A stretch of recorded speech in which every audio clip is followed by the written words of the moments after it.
જગદીશભાઈ મહેતા ઉપર ધડાધડ એફઆઈઆર ઉપર એફઆઈઆર ઉપર એફઆઈઆર ચાલુ થઈ ગઈ. એક બાજુ પટ્ટા વાળી હાલે છે, પટ્ટા ઉતારી લેવાની વાત છે, એક બાજુ પટ્ટા મારવાની વાત છે. આ બધાની વચ્ચે મારે તમને બે શબ્દો કહેવા છે, પણ એ પહેલા હું મારી તબિયતના સમાચાર આપી દઉં. ધીમે ધીમે સારું થતું આવે છે, ઘણું સારું થઈ ગયું છે. હમણાં સુધી હું બિલકુલ મેડિકલ રેસ્ટ ઉપર એટલે કે આરામ ઉપર હતો, એટલે લગભગ ઘણી બધી ઘટનાઓમાં હું કંઈ બોલ્યો નથી કે મેં કંઈ લખ્યું નથી. શરૂઆત કરવી છે જગદીશભાઈ મહેતાના ઉપર થયેલી એફઆઈઆરના વિષયથી. દોસ્તો, ગુજરાતમાં હમણાં જે બે ઘટનાઓ બની, એ બંને ઘટનાઓને એકબીજા સાથે લેવા દેવા છે. જનતાએ બહુ ગંભીરતાથી જાણવું ખૂબ જરૂરી છે. એક ઘટના કે જગદીશભાઈ ઉપર ફટાફટ એફઆઈઆરો થઈ ગઈ. એક ઘટના કે જિગ્નેશ મેવાણીએ ત્યાં દારૂ અને ડ્રગ્સના વિરુદ્ધમાં જે કંઈ પણ ચર્ચા કરી, એને લઈને ગુજરાતની ભાજપની આખી ટોળકી અને ભાજપના આખા ગૃહમંત્રી બંને લોકો જે છે એ જિગ્નેશ મેવાણી ઉપર રીતસરના તૂટી પડ્યા. આ બંને ઘટનાને એકબીજા સાથે એવી રીતે લેવા દેવા છે કે ગુજરાતમાં છેલ્લા 30 વર્ષથી ભાજપની સરકાર એ પોલીસના ડરની પાછળથી ચાલે છે. એટલે કે આમ જનતા ભાજપથી નારાજ તો ખૂબ છે, અનેક જગ્યાએ જનતાને તકલીફ પડી રહી છે, પણ જનતા નથી બોલતી. એનું એકમાત્ર કારણ છે કે લોકોને પોલીસથી ડરાવીને રાખ્યા છે.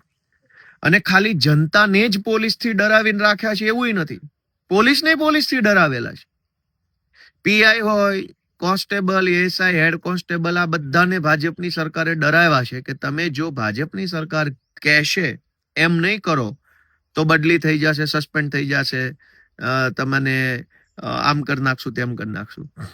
એટલે કુલ મળીને આખા ગુજરાતમાં ડરનું સામ્રાજ્ય છે. ભાજપની સત્તા નથી, ડરની સત્તા છે. હજારો લોકોએ બોલવું છે, અવાજ ઉઠાવવો છે, અને એટલો બધો ગુસ્સો છે કે ક્યારેક તો મારી લેવાનું મન હજારો લોકોને થતું હશે. ખરાબ રોડ રસ્તા ઉપર જ્યારે વાહનો લઈને પબ્લિક નીકળે ત્યારે મનમાં તો એટલો બધો ગુસ્સો આવતો હશે કે એકાદો ભાજપ વાળો અથવા કોઈ એવો રોડ વિભાગનો કોઈ ભ્રષ્ટાચારી સાહેબ મળી જાય તો મારીને ભૂત કરી દેવો, એવો અનેક લોકોને વિચાર આવતો હશે, પણ ડરના કારણે નથી બોલી શકતા.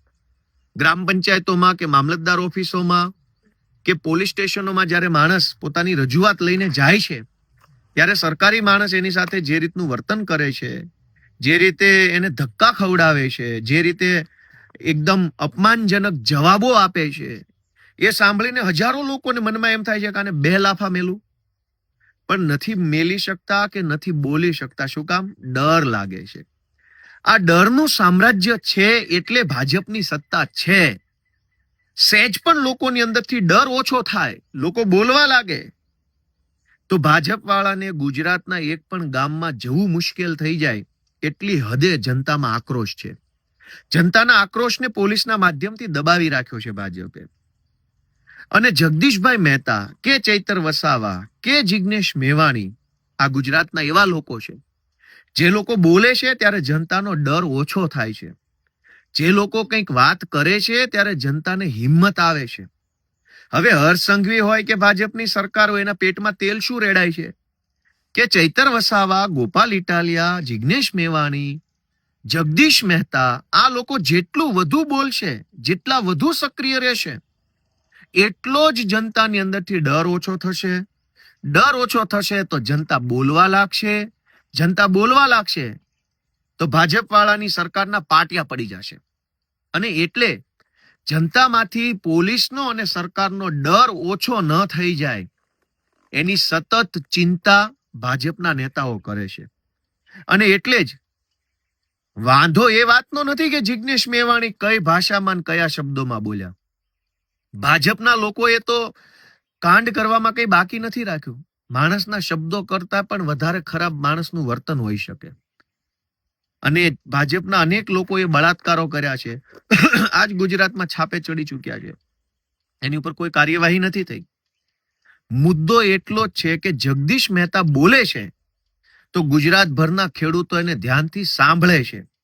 જગદીશ મહેતાને સાંભળે છે તો જનતાની અંદર હિંમત આવે છે. હિંમત આવે છે તો એ હિંમત ભરેલી જનતા પછી છાતી કાઢીને ભાજપના નેતાઓ સામે બોલવા લાગે છે. આ વાતથી હર્ષ સંઘવી અને આખી ભાજપની ટોળકીને વાંધો છે.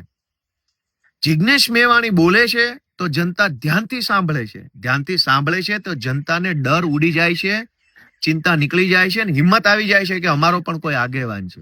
અને એ વાતથી ભાજપના નેતાઓને ચિંતા થાય છે કે જો લોકો ડરતા બંધ થઈ જશે તો. ચૈતર વસાવા બોલે છે તો ગુજરાતભરના લોકોમાં અને ખાસ કરીને આદિવાસી સમાજના યુવાનોમાંથી ડર ઓછો થાય છે અને બોલવા લાગે છે. એ વાતથી ભાજપને ચિંતા થાય છે. ગોપાલ ઇટાલિયા લડાઈ લડે છે, રાજુ કરપડા લડાઈ લડે છે, મનોજ સોરઠિયા લડાઈ લડે છે, તો લોકોના મનમાં રહેલો પોલીસનો ખોટો ડર કે ભાજપના નેતાઓનો ખોટો ડર ઓછો થાય છે અને જનતા બોલવા લાગે છે, બોલવા લાગે છે, બોલવા લાગે છે.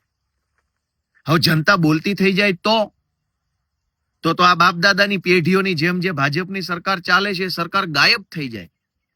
એટલે ભાજપ સરકારમાં છે એનું એકમાત્ર કારણ છે ડર. આ ડર કોનો છે? સરકારનો અને પોલીસનો. હવે જિગ્નેશ મેવાણી કે જગદીશ મહેતા બોલે છે ત્યારે જનતાના મનમાંથી પોલીસનો ખોટો ડર ઓછો થઈ જાય છે. ડર ઓછો થઈ જાય તો માણસ ગમે ત્યાં બોલવા લાગે. મામલતદાર ઓફિસમાં જઈને કેમેરો કાઢશે, રોડ બનતો હોય, ભ્રષ્ટાચાર થતો હશે તો મોબાઈલ કાઢીને રેકોર્ડિંગ કરશે, ભાજપની સભામાં ઉભો થઈને 2 પ્રશ્ન પૂછી લેશે. જો હજારો જનતા આવું કરવા લાગે તો ભાજપના લોકો ક્યાંય મોઢું બતાવી શકે એમ નથી. એટલે જગદીશ મહેતા ઉપર FIR, ચૈતર વસાવા ઉપર FIR, ભવિષ્યમાં મારા ઉપર પણ FIR કે જિગ્નેશ મેવાણીને ટાર્ગેટ કરવા પાછળનું એકમાત્ર કારણ છે કે ભાજપની સરકાર જનતાના મનમાંથી ડર ઓછો થઈ જાય એ બાબત ઈચ્છતી નથી. પણ મારી બધા જ ગુજરાતના લોકોને 2 હાથ જોડીને વિનંતી છે કે બોલાય એટલું બોલો, જેટલું બોલાય એટલું બોલો. સંવિધાનની મર્યાદામાં રહીને જે બોલાય તે બોલો. અપશબ્દની વ્યાખ્યામાં ન આવતું હોય, ગાળની વ્યાખ્યામાં ન આવતું હોય, એ બધું જ બોલો. કેમ નહીં બોલવાનું? ભાજપના લોકોએ તો કરોડો રૂપિયાનું બૂચ માર્યું છે, ભ્રષ્ટાચાર કર્યા છે, ગૌચરો દબાઈ દીધા, ડ્રગ્સ વેચે છે, દારૂ વેચે છે. એના કરતા તો શબ્દો વધારે સારા છે. ગુજરાતભરની જનતાને હું તો વિનંતી કરું છું, કેટલું ડરશો અને શું કામ ડરશો? ડરીને શું મળવાનું છે?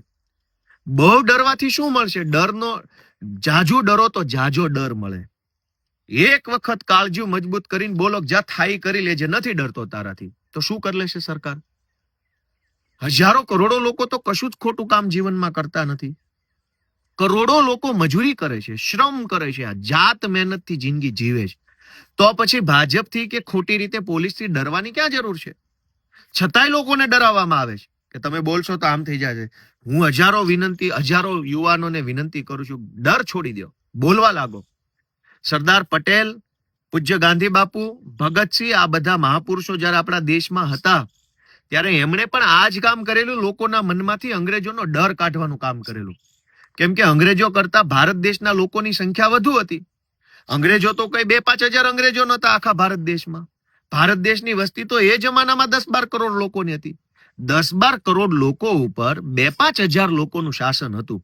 કોઈ અંગ્રેજો કઈ 5-10 લાખની સંખ્યામાં અંગ્રેજો નહોતા ભારતમાં. બહુ જૂજ સંખ્યામાં અંગ્રેજો હતા. પણ અંગ્રેજોએ ડર એવો ફેલાયો હતો કે તમે કંઈક કરશો તો અંગ્રેજ આમ કરી નાખશે, તમે કંઈક કરશો તો અંગ્રેજ આમ કરી નાખશે. આજ ગુજરાતની આમ જનતાની જનસંખ્યા 7 કરોડ છે અને અંગ્રેજોના સીધી લીટીના વારસદાર જેવા ભાજપના નેતાઓની સંખ્યા હશે 5,000. 5,000 નેતાઓથી 7 કરોડ લોકો ડરીને બેઠા છે. તો હું તમારો આત્મા જગાડવા આવ્યો છું, તમને વિનંતી કરવા આવ્યો છું કે લલકાર ફેંકો, થાઈ કરી લેજે. શું કરી લઈશ તું મારું? ડર છોડો, કાઢો મોબાઈલ ને ઉતારો વિડીયો. જ્યાં જાઓ, જ્યાં ખોટું થાય ત્યાં વિડીયો ઉતારો. કેટલા લોકોને પકડશે, કેટલાને જેલમાં નાખશે, કેટલાને ફાંસીએ ચડાવશે? કોઈ આપણે કઈ ખોટું કામ નથી કરતા. જગદીશ મહેતા ઉપર ધડાધડ FIR થવા લાગી. જિગ્નેશ મેવાણીએ કીધું કે ભ્રષ્ટાચાર કરનારાઓના પટ્ટા ઉતરી જશે, તો હર્ષ સંઘવીના પેટમાં તેલ રેડાયું. આ પટ્ટા અને જગદીશભાઈ મહેતા અને જિગ્નેશ મેવાણીની વાતમાં એક સમાનતા છે કે સામાન્ય માણસ, ગુંડાઓ, વ્યાજ માફિયાઓ વિરુદ્ધ FIR લખાવા જાય, દારૂની ફરિયાદ લખાવા જાય, કોઈ એક્સિડન્ટ થઈ ગયો એની ફરિયાદ લખાવા જાય, સામાન્ય માણસ પોલીસ સ્ટેશન જાય તો એની FIR લખવામાં નથી આવતી. જગદીશ મહેતા સામે 15 વર્ષ જૂની ઘટનાની અંદર ધડાધડ એફઆઈઆર લખાઈ ગઈ, 1 લખાઈ ગઈ, 2 લખાઈ ગઈ, 3 લખાઈ ગઈ. અમેરિકાની પોલીસ કરતા પણ ઝડપથી આપણી પોલીસે કામ કરી બતાવ્યું. તો સત્તાની આ હદે ચાપલુસી કરનાર વ્યક્તિના પટ્ટા તો ઉતરવા જ જોઈએ. એમાં શું વાંધો છે? સામાન્ય માણસ વ્યાજ માફિયા વિરુદ્ધ કે ગામના માથાભારે માણસ વિરુદ્ધ કે ખનીજ માફિયા વિરુદ્ધ એફઆઈઆર નથી કરાવી શકતો. પોલીસ ઉલટાની સામી ફરિયાદો કરે છે. એક ગરીબ માણસની સાચી ફરિયાદ નથી લખાતી, પણ એક સાચા માણસ ઉપર ખોટી ફરિયાદ લખી લેનાર ભ્રષ્ટ અને દલાલ અધિકારીના પટ્ટા કેમ ન ઉતરવા જોઈએ?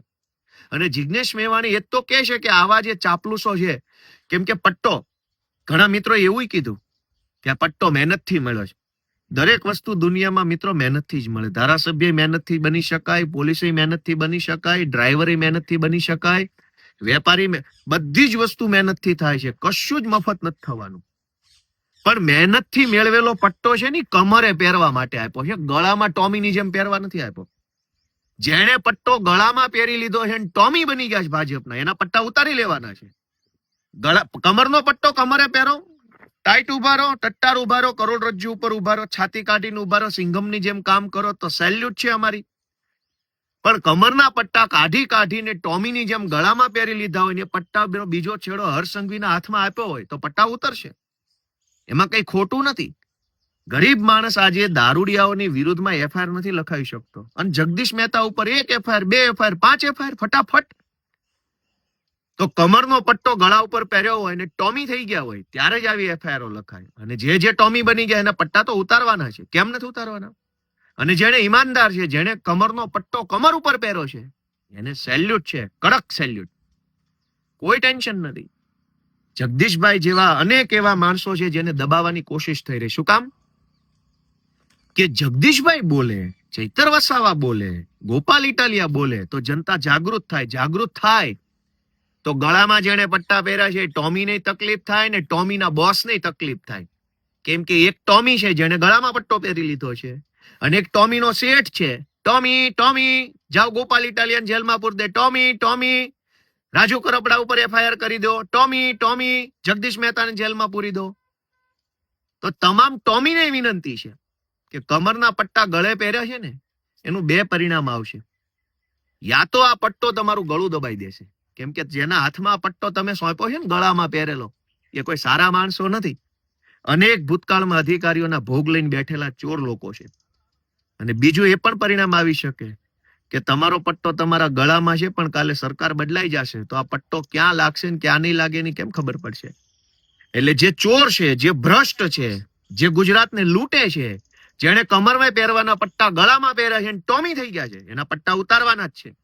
જગદીશ મહેતા જેવા નિષ્ઠાવાન માણસો, જિજ્ઞેશભાઈ જેવા, ભલે દારૂ ડ્રગ્સનો મુદ્દો ઉઠાવ્યો છે તો એ ગુજરાતની જનતા માટેનો મુદ્દો છે. ચૈતરભાઈ ઉપર 307 કોણ લગાવી દે છે? કમરે પટ્ટે પહેરેલો માણસ કે ગળે પટ્ટે પહેરેલો માણસ? તો ગુજરાતની જનતાને 2 હાથ જોડીને વિનંતી કરું છું કે ગુજરાત બચાવવાની જવાબદારી જિજ્ઞેશ મેવાણી, ગોપાલ ઇટાલિયા, ચૈતર વસાવા કે જગદીશ મહેતાની 4 લોકોની નથી, આપણા સૌની છે. ડર છોડો, હિંમત કરો. ગાંધી, સરદાર, ભગતસિંહ જેવા મહાપુરુષોએ જેમ અંગ્રેજોની સામે કાર્યક્રમો કરી અને લોકોનો ડર ઉડાડવાનું કામ કર્યું, અને જે દિવસે ભારતના જનતાનો ડર ઉડ્યો, ડર છોડ્યો, ડર નીકળ્યો, ત્યાર પછી અંગ્રેજોએ ભારતમાંથી ભાગવું પડ્યું હતું. પહેલા તો મુઠ્ઠીભર અંગ્રેજોથી આખો દેશ ડરી ગયો હતો. આજ ગુજરાતની એ પરિસ્થિતિ છે. એ પરિસ્થિતિમાં કાળા અંગ્રેજોના ડરમાંથી મુક્ત કરાવવાનું બીડું 4-5 જુવાનિયાએ ઉપાડ્યું છે. અમને કાલ મને પકડીને જેલમાં પૂરી દેશે, કઈ વાંધો નહીં. હું તમને વિનંતી કરું છું ભાઈઓ કે ડર છોડો. શું કામ ડરો છો? મળી શું ગયું? 30 વર્ષથી જનતા ડરમાં જીવે છે. રોડ જોવો ગુજરાતના. 30 વર્ષથી એક સારો રોડ જે સરકાર નથી બનાવી શકી, એ સરકાર એમ ઈચ્છે છે કે રોડ ભલે ખરાબ હોય પણ બોલતા નહીં, બોલશો તો એફઆઈઆર થઈ જશે. શાળામાં ભલે શિક્ષક ન હોય પણ બોલતા નહીં, બોલશો તો એફઆઈઆર થઈ જશે. દવાખાનામાં ડોક્ટર નથી, બોલતા નહીં, બોલશો તો એફઆઈઆર થઈ જશે. બસો ટાઈમે આવતી નથી, બોલતા નહીં, બોલશો તો એફઆઈઆર થઈ જશે. માવઠું આવ્યું, સહાય નહીં મળે, બોલતા નહીં, બોલશો તો એફઆઈઆર થઈ જશે. દરેક જગ્યાએ પબ્લિકનું જીવન છે એ સાવ આમ એકદમ ખરાબ રીતે જીવવા આપણે મજબૂર બન્યા છીએ, છતાંય બોલવું નથી. કમસે કમ જેલમાં જશું તો વટથી તો જઈ શકશું. એફઆઈઆર થશે તો કહી શકશું કે ભાઈ સારા કામની એફઆઈઆર થઈ. રોડ સારા નહીં, દવાખાના નહીં, શાળા નહીં, બસ નહીં, પંચાયતમાં તલાટી નહીં, ઓફિસમાં મામલતદાર નહીં, પોલીસ સ્ટેશનમાં ફરિયાદ લખાય નહીં, ક્યાંય આપણું કઈ છે જ નહીં, તો હવે કઈ વાતનો ડર છે? દોસ્તો, ડર છોડો, હિંમત કરો. જ્યાં ખોટું થાય, જ્યાં કઈ ભાજપ વાળા દાદાગીરી કરે, મોબાઈલના કેમેરાથી વિડીયો ઉતારો. કેટલા લોકોને પકડશે, કેટલાને જેલમાં પૂરશે? મારો ખુલ્લો ટેકો જગદીશભાઈ મહેતાને છે. હું બીમાર હતો એટલે બોલ્યો નતો. જિગ્નેશભાઈને ટેકો છે. ગુજરાતની જનતાનો ડર ઓછો કરવા માટે જે યોદ્ધાઓ નીકળ્યા છે, બધાને ગોપાલ ઇટાલિયાનો ખુલ્લેઆમ ટેકો છે. ગુજરાતની જનતાને ભાજપે પોલીસના માધ્યમથી ડરાવી છે. આ ડર ઉડી ન જાય એટલા માટે નવો ડર ફેલાવે છે. અને ડર જનતા ઉપર નથી. પોલીસને ડરાવી દીધી. નાના કોન્સ્ટેબલો, હેડ કોન્સ્ટેબલો, એએસઆઈ, પીએસઆઈ ને ડરાવવામાં આવ્યા છે કે ભાજપ વાળા કહેશે એમ નહીં કરો તો ટ્રાન્સફર થઈ જશે, સસ્પેન્ડ થઈ જશો, આમ થઈ જશે, તેમ થઈ જાય. દોસ્તો, આ ડરનું સામ્રાજ્ય ખતમ કરવા માટેની મશાલ જગદીશ મહેતા, ચૈતર વસાવા, જિગ્નેશ મેવાણી, ગોપાલ ઇટાલિયા, રાજુ કરપડાએ મશાલ ઉઠાવી છે. આ મશાલનું અજવાળું વધે એના માટે તમારા સહયોગની જરૂર છે. જય જય ગરવી ગુજરાત.